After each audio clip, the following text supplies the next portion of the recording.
I'm going to tell you in advance that you may want to lower your volumes a bit because I happen to scream a handful of times during this video and probably future videos, considering that it's about to get darker. Anyways, if you guys want to chat or reach out to me, both my Discord and Twitter are down below. I will say this in advance, I don't reply really quick, so yeah, I just wanted to say that out. So if you guys want to chat, you may reach out to me. Without further ado, let's get started. Wait a minute! Act 2.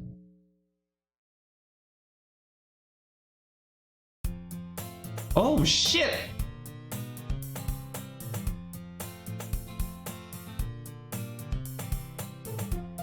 It's Tuesday. Oh my god. Oh, I need to breathe. What the fuck? I sit in my classroom seat pretending to look over my notes. It's as hard to focus on the class as it is usually for me. Really, all I can think of is how much I'm looking forward to escaping to my safe haven, the club. Okay, so nothing much has changed so far. Though it's a bit laughable that we call it a club when it doesn't have enough members to be recognized as a club.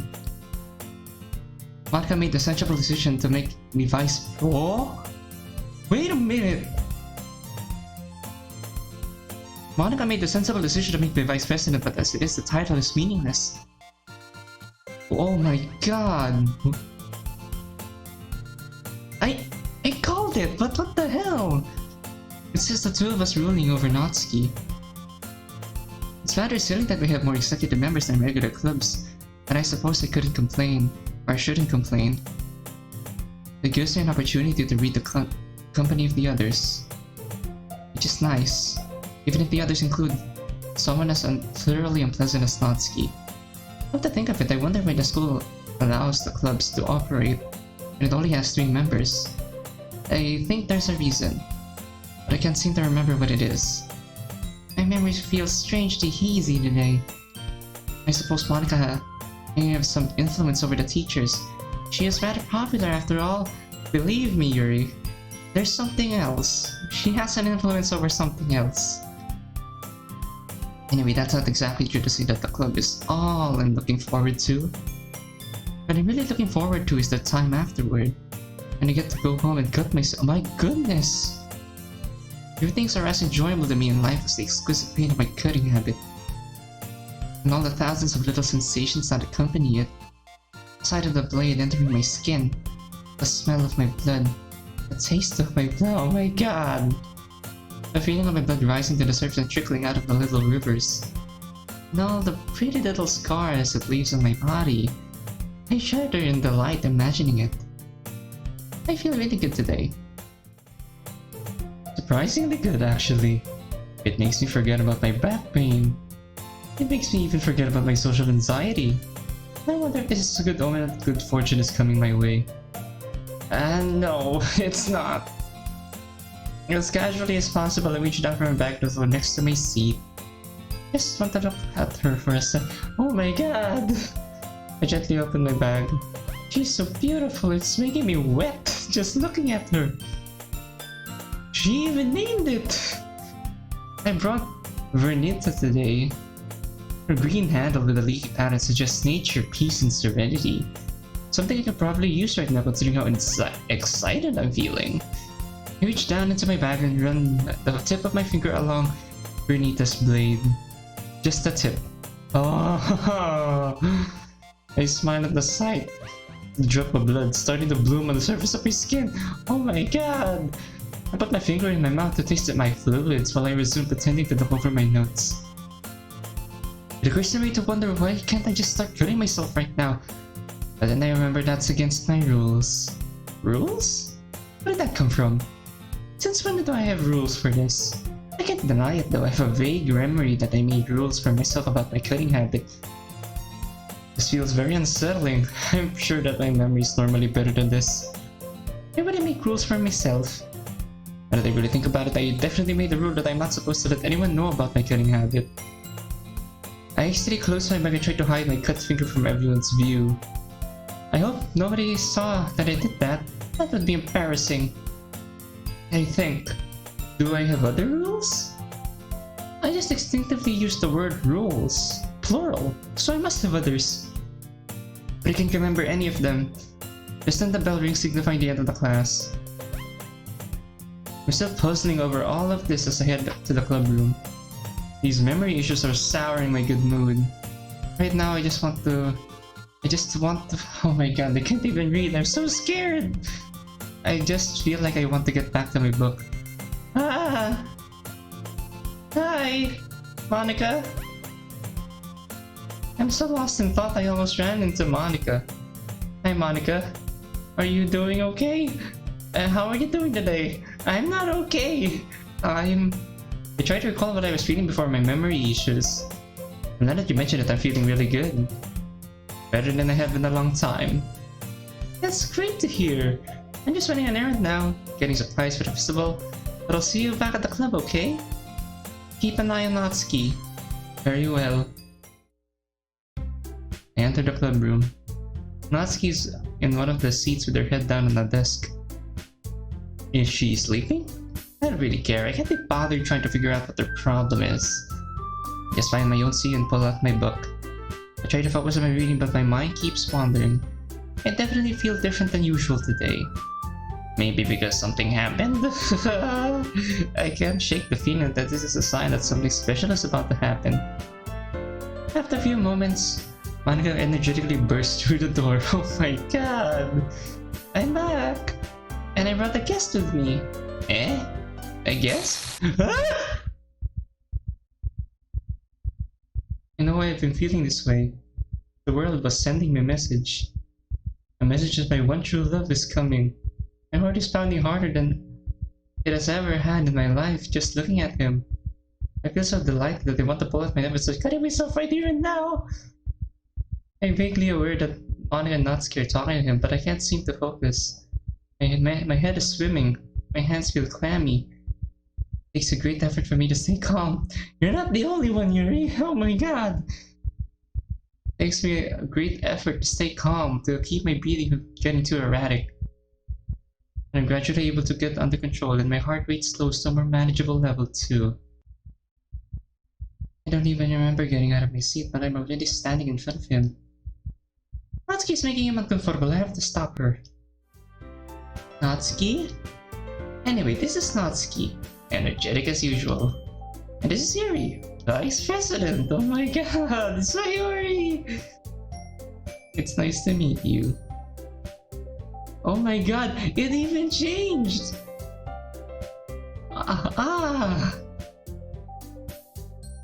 Yeah, it's nice to meet both of you. So I ran into Midas in the club room and he decided to check on the club. Isn't it great? His name is Midas. Wait, Monika? Didn't I tell you to let me know in advance before you brought anyone new?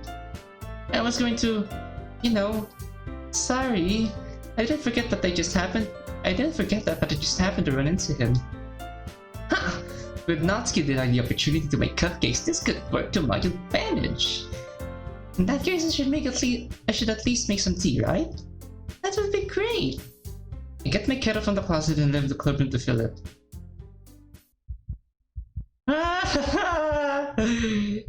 My whole body is shaking so badly that I've only taken a few steps out, and I have to brace myself against the wall to stay upright. I'm breathing so heavily it feels like I'm hyperventilating. I knew love could hit me so hard. Midas. I remember reading that about love at first sight from children's books ages ago. But I never realized how very real it was. Real it is. This exhilarating feeling is the best thing I've ever experienced. Now I desperately want to cut myself more than ever. Oh no! Vernina is in my bag, back inside the club room. Should I go back for her? I stand there for a moment paralyzed with indecision. But if I'm really keeping my habit a secret, then it will be too obvious if I go back, just to pick up my knife. I feel frustrated. Why did I leave her in my bag? But now that I think about it, there really is no other place to put her. Not if I want to keep her hidden. These stupid uniforms don't have any pockets. How impractical. I'll have to worry about it later. For now, it's just focus on the tea. I quickly prepare the tea. I look over at Midas and the two girls, where they've arranged a set of seats together. Monika's animatedly talking to Midas, seemingly trying to keep him engaged.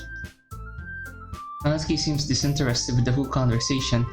She looks like she barely has the energy to keep her head up. This is twice as scary, because in Act 2, I can remember this much. You're forced to go with Yuri no matter what. Like, even if you try to romance Natsuki, Act 2, the horror of Act 2 really comes from Yuri. Like, my god. I cannot wait to see what kind of bullshit am I about to encounter. But for the sake of my one true love, I have to try! I try to muster a sense of self-confidence as I bring my tea set over to the group. My hands are shaking so much it's a miracle I don't spill any tea. You keep a whole tea set in this room? Midas noticed me! My heart skips a beat. Don't worry, the teachers gave us permission. After all, doesn't a hot cup of tea help you enjoy a good book? I guess that was some more non-committal than I hoped. Don't let yourself get intimidated, Yuri is just trying to impress you. That's not... I'm outraged! Outraged! How dare Monika try to sabotage me in front of my lover? But I can't bring myself to tell her that. Or say anything to her. I'm fidgeting with my long hair and my eagerness to do something with my hands.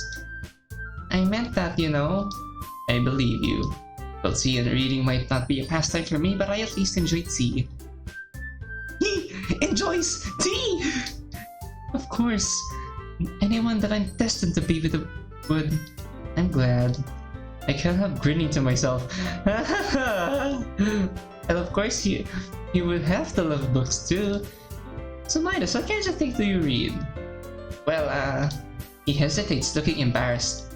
Oh, he's shy. How cute. Manga.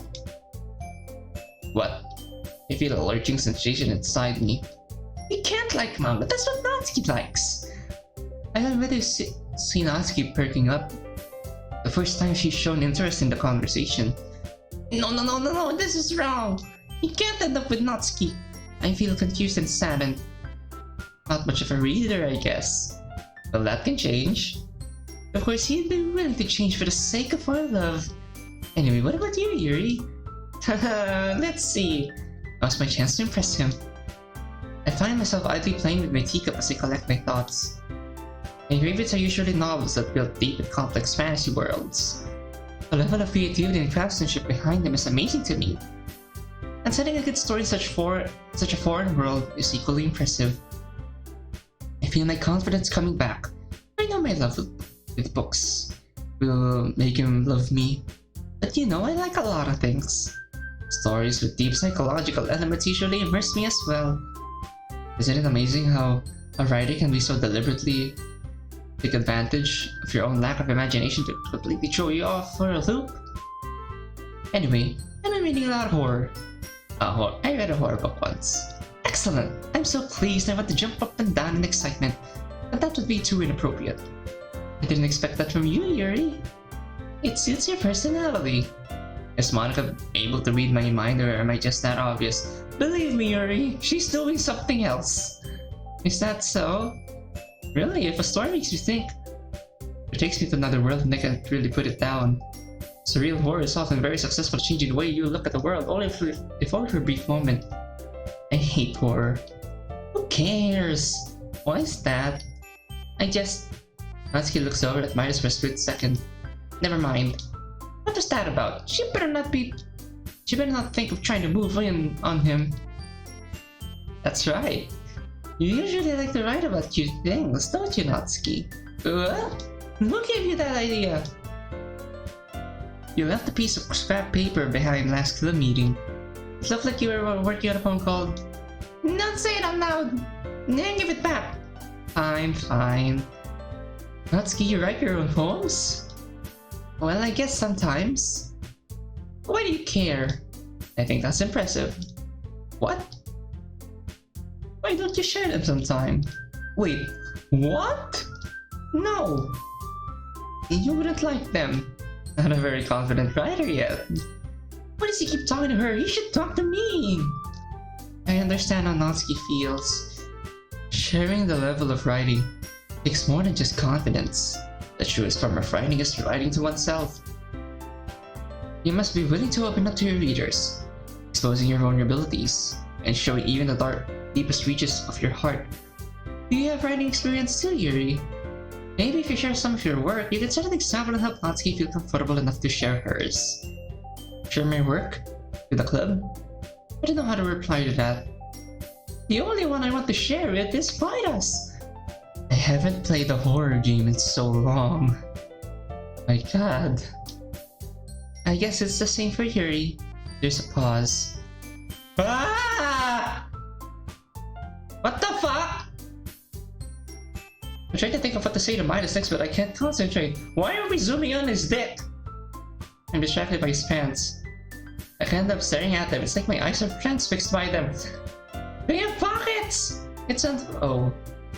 I thought we were gonna look at his dick. It's so unfair that the boys' version of the uniform has pockets and the girls' version don't. His whole hand fits in there, incredible! I could easily fit 6 or 7 of my knives in there at least. I have a mad urge to put my hands in his pockets to find out how deep they go. Would that be inappropriate? Probably. I should probably resist the urge to. Those beautiful hands. Get me out of this zoomed view, please! Oh my god! Look at how easily they slide in and out. It makes me want to... Hey, I just have an idea. How about this? Oh... My god.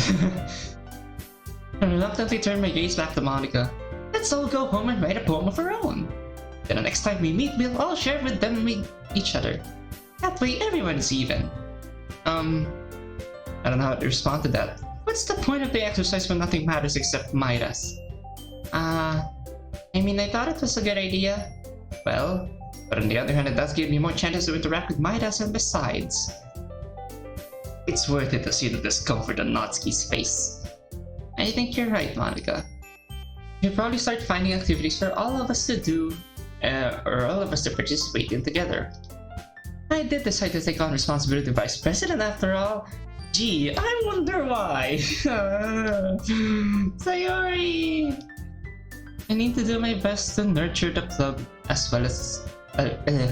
sorry, my tongue's tied. I need to do my best to nurture the club as well as its members. Besides, now that we have a new member, it seems like a good step for us to take. Do you agree as well? Hold on, there's still one problem. What's that? I never said I would join this club. What? Monika may have convinced me to stop by, but I never made any real decisions.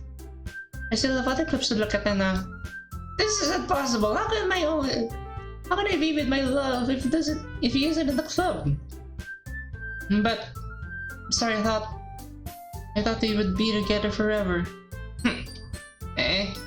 And look around at everyone in despair. My life seems to be falling apart right in front of me. I guess I need to tell you the truth. What is that? Thing is, I don't have any new members yet to form an official club. We need 4. And I've been trying really hard to find new members. I mean, you used to have 4. I wonder where the other one went.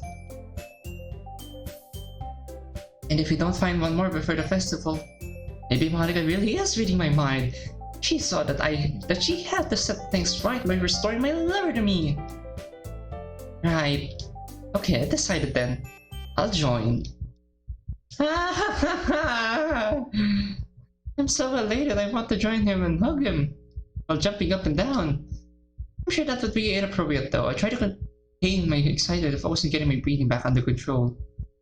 Maybe it did scare me for a moment. You're not the only one. I mean, if you just left after all of this, I would be super pissed. I wish Natsuki would just shut up. She's ruining the moment. But it doesn't take away from the fact that I'm on the path that you led the journey of my life. What's gonna happen? It makes my heart pound the more I think about it. I completely lose any ability to follow the conversation after that. Monika's still talking to him. I wish she would stop. How am I going to get him if she keeps doing that? I'm so sorry, my tongue is getting tied. If my heart wasn't pounding so hard, I could probably come up with something to say. Try to occupy myself with cleaning up my set, but I can't seem to calm down. Finally, he leaves and my heart rate starts to slow down a little. This feels wonderful, but I'm really going to have to try hard to control myself if I'm going to make this work. I need to come up with a plan. I think I'm going to need every advantage I can get if I'm going to have my happy ending with him. I see Natsuki walking ahead of me in the hallway. On a whim, I start taking longer strides to catch up with her. Natsuki! Nah. Yuri, you startled me. What's up? I give her my biggest smile. If you go near him, I'll kill you. What the hell? I skip away ahead of her, humming to myself as I go. I hear her voice calling after me. Are you trying to be edgy or something? This is going to be a lot scarier considering what's about to happen. I feel a lot calmer now. I'm still having a little trouble connecting, but it's clear that I have to do everything I can to show Midas that I love him. I should give him a gift! I immediately change direction and head toward the bookstore. I know just what to give him. A copy of my favorite book. I pick up the pace, flooded with excitement. I'm running as I enter the bookstore. My heart is racing again as I head inside and straight to the horror section. It doesn't take me long to find what I'm looking for. I would recognize the bright red eye in the front of the cover anywhere. After paying for it, I carry it in front of me. I have so much trouble containing my excitement that I end up running all the way home. I'm panting from exhaustion as I get to my room. I set my bag and my new book on the floor. I lay on my bed, a contented smile on my face despite the pain in my chest from running. I hug one of my pillows pretending it's Midas. It's slightly different. Like, she's heavily blushing. I laugh and laugh, but I can hardly breathe from breathing or laughing. I had the full glorious realization of my destiny to wash over me. I feel warm and tingly all over. I laugh until I have tears in my eyes. As it's only natural now that fate is smiling on me. Everything in my life has been building up to the day. I don't have to be alone anymore. I'll have Midas by my side and everything will be perfect. Her smile is very unsettling considering the context. I let out a long sigh of happiness. I squeeze the pillow harder. I stroke it with my hands. I kiss it.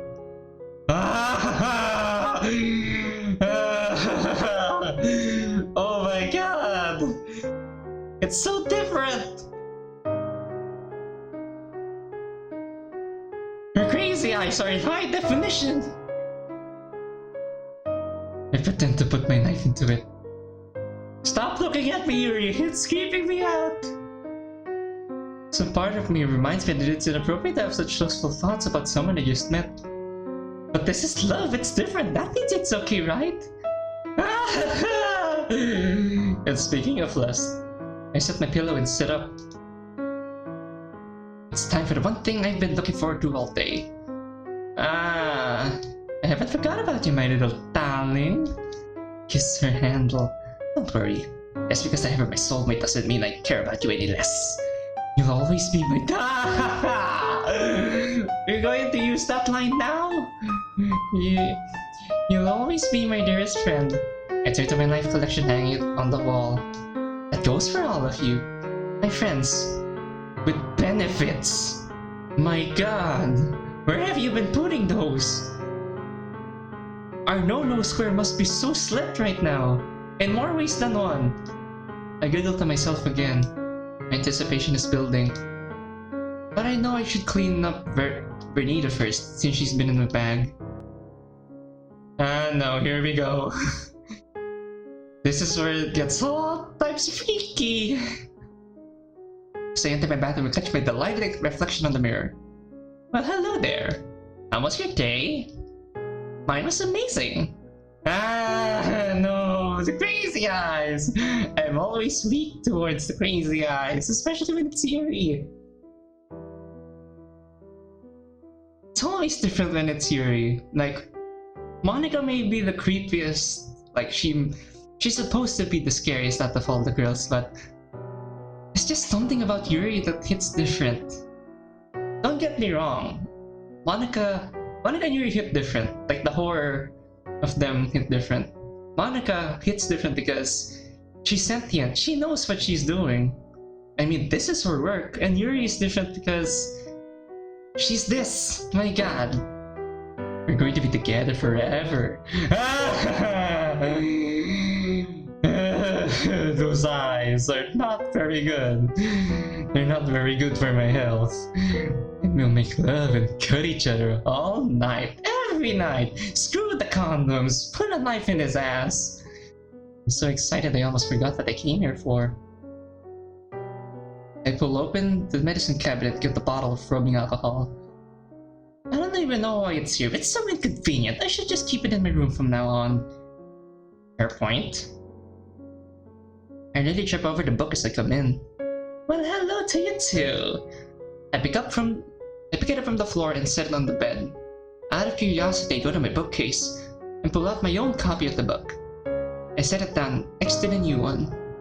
They look like a pair of eyes gazing into me.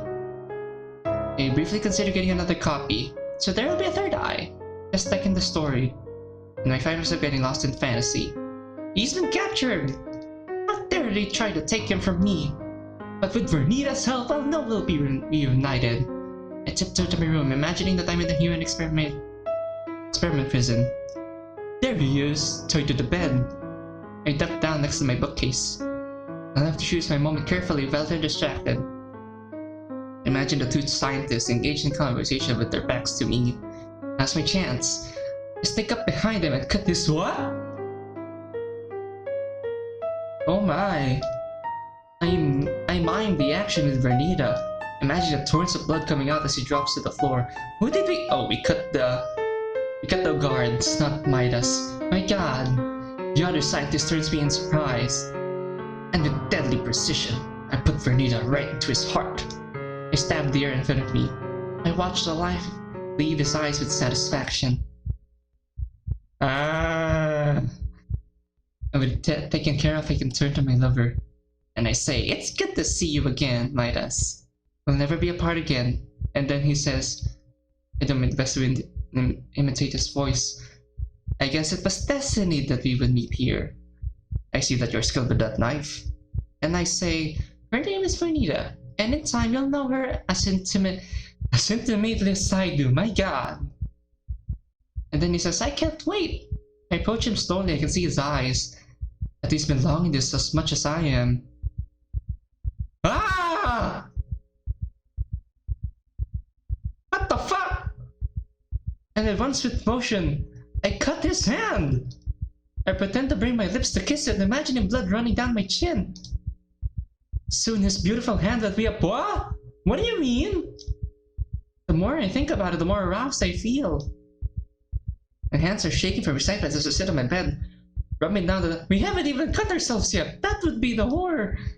The most horrible thing that will happen on this day. Wiping down Vernita's blade with alcohol. It's time. I want you. I lift up my... What? Where are we gonna cut? I lift up my skirt. I choose the spot of my right thigh and wipe that down too. Wow. I mean, we're cutting, but at least it's sanitized. An extra stinger of alcohol will make the experience that much more intense. Oh my god, we're not in it for the sanitation, we're in it for the sensation. I gently, ceremoniously, bring Vernita's blade in contact with my thigh. Ever so slowly drag her from left to... Oh my god! We're sawing our leg! Ever so slowly I drag her from left to right, she breaks to my skin effortlessly. I moan with pleasure as I see drops of blood trickle down out of the cut I'm making. I extend my knees so the blood can run down the long length of my leg. I shudder in delight as the smell of blood hits my nostrils. I briefly entertain myself by watching the droplets of blood, wondering which one will hit the bottom first. This is a very screwed game of droplets. But because instead of rain, it's blood. Our own blood, running down my thigh. The leftmost one wins the race easily since it has a head start. I lean on my bed and sigh with contentment, letting the euphoria wash over me. I take a moment to recover and sit up to get ready for the next cut! Next cut! Where? But then I notice something strange. I lift my skirt all the way up. I'm puzzled by what I see. The cut that I just made is the only one there. What do you mean? There are no other marks or scars already. What do you mean? What do you want to do, Yuri? I set Vernita down on my bedside table. There's something wrong here. I pull off my shoes and stockings. There are no marks on my lower legs or my feet either. I'm feeling alarmed. I'm more than puzzled. I hastily strip off my uniform. I'm feeling more and more panicked the more I look at my body. There are no cuts on my abdomen, my breasts, or anywhere I can see or feel in my torso. No cuts on my back, neck, or butt, or ass, buttocks. The only size of cuts are a very orderly set of scars on my forearms. And only a few on my right. And all of them look cold and healed over. How can this be? This makes no sense. I cut myself all the time, don't I? There should definitely be more marks than this. If I didn't know any better, I'd say it looks like I haven't cut myself for weeks. If not for the marks on my forearms, I might think that I completely imagined that I had a cutting habit at all. It's almost as if the memory of someone who enjoys cutting was placed in someone else's body. I wish my memory wasn't feeling so unreliable today. As I try to cast my mind back, the word rules comes to me again. I had one rule, that I won't cut myself away from home. I look at my hand, and the cut I made on my finger at the school today. I guess I broke that rule. I think I also had a rule that I wouldn't cut myself more than once. I look at the cut on my thigh. I guess I broke that rule too. Why did I make these rules? It's almost as if I thought that cutting myself is a bad thing, but that's absurd. I don't understand any of this. How bad is it that I broke my own rules? The only thing I know for sure is that I'm very confused and unsettled right now. Believe me, you're not the only one. I look at Vernita. My blood glistening on her blade. I'm sorry, but I don't think I'm in the mood anymore. Thank God. Oh, I need a breather.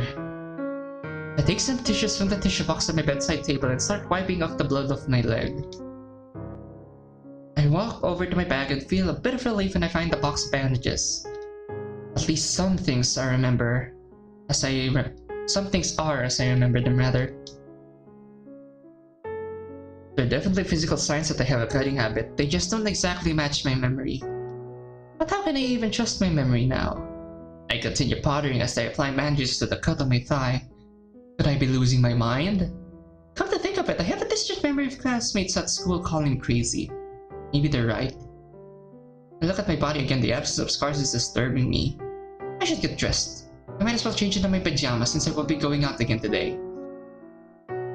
As I change, I try to avoid looking at my hideous, scarless body. As troubling as all of this is, I don't know if there's anything I can do about it right now. I should focus on more important things that I can be sure of. Such as the fact that Midas is the love of my life, and I have to do everything that I can to be with him forever. I look over at the two books on my bed. Which one should I give him? But of course, I'm gonna give him the new one. That's how he'll know I love him. Why did I even ask that? Such strange thoughts kept coming into my head. Original Yuri, please come back! I slipped the new book in my bag for tomorrow. I then turned back to my bed and opened up my old friend. Flipping through the pages brings back some measure of calm. I smile as I relive the events of the book that I know so well. I think I might like to reread it again. I place it on my bag next to the other one so I can bring it to school tomorrow. I suppose now I ought to write the poem that Monika wants. My mind feels so hazy though, I can't think of what to write about. I pull up my notebook and sit down at my desk to flip through it, looking for inspiration. There are plenty of stories about escapism into fantasy worlds, that's to be expected. Lots of poems about a storm? I don't know what that means. And several about my cutting habit. But The ones about my cutting habit are all anguish, self-loathing, and deep emotional pain. I don't remember writing any of these, but they're in my handwriting, so I was definitely the one who wrote them. This is creepy. My god. The fact that we're going through the original story, but now in a twisted state. My god. I looked through the whole notebook and I can't find a single poem about how enjoyable cutting myself is. It's as if I disliked my cutting habit for years, and then suddenly started liking it today without any memory of transition. Is this issue going to keep up over and over again? This is going to be one very painful experience, Yuri. I wonder if I've always had memory problems, but I can't just remember them.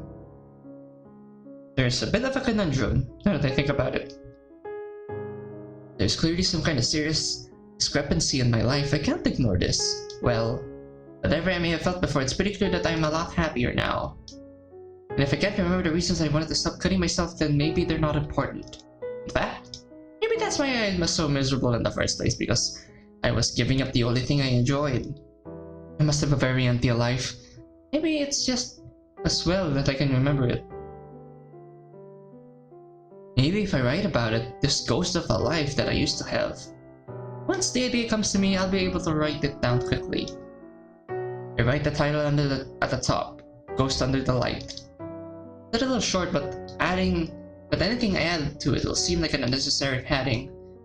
And in that sense, I can turn my attention to other matters. The lack of pockets in my uniform just won't do. The blazer's little flaps that look like they're supposed to resemble pockets, but that's it. What's the point of having fake pockets? I'll never understand. That we can agree on. Crazy Yuri. I bring up my sewing kit. With a bit of work, I'm able to add a pocket in front of my blazer. It's just a matter of cutting a hole under that useless flap on the front, then hiding some material on the inside of some old clothes that I don't care about. When I'm done, I test it, wearing it over my pajamas and repeatedly Vernita in the pocket and taking her out again. I'm quite pleased with the results. I'm able to have much easier access to my knives at school from now on. I think that's a good note to end the day on. I get ready for bed, dreamily looking forward to tomorrow, and all the wonderful tomorrows to come. Believe me, I can count the amount of tomorrows that will come.